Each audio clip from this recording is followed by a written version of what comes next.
नवी मुंबई आवाज, अपनी आवाज। और दिल्ली के अंदर बिल्कुल, और उसके पास ये रेड फोर्ट, लाल किले के पास ब्लास्ट होना, मैं समझता हूँ इंटेलिजेंस का इतना बड़ा खर्चा, इतना बड़ा वो जो है निजाम हमारे मुल्क का है, उसके बाद भी ऐसी जगह पर ब्लास्ट हो जाए तो अफसोस की बात है। मुझे बहुत अफसोस है, उन परिवार के साथ हमारी पूरी सहानुभूति है। परंतु जिन लोगों ने ब्लास्ट किया, इंक्वायरी करके उन्हें फांसी के फंदे पर 6 महीने में चढ़ा देना चाहिए, परंतु झूठ नहीं पकड़ना चाहिए। जिस तरह से मुंबई के ट्रेन के ब्लास्ट में 187 लोग मारे गए, परंतु आज तक किसी को सजा नहीं हुई। इसमें जो पकड़े गए थे, झूठ मूठ पकड़ के आपने डाल दिया अंदर, 19 साल तक जेल में रहे वो लोग, फांसी के कोठरी में डाल दिया उनको। और हाई कोर्ट ने कहा कि इनका कोई लेना देना नहीं, इनको जबरदस्ती पकड़कर इनको जो है इतने साल जेल में रखा गया।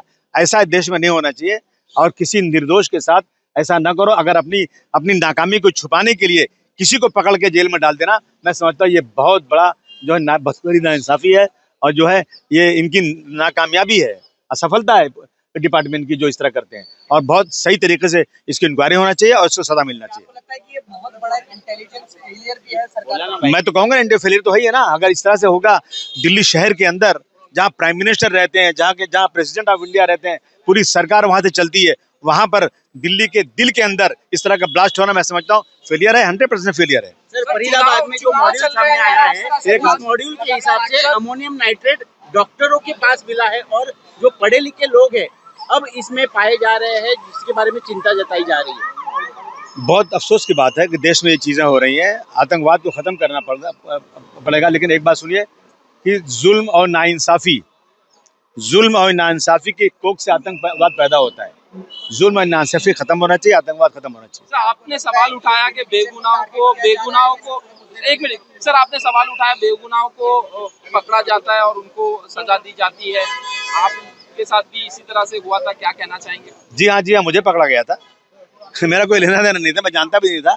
1 साल तक जेल में रहा।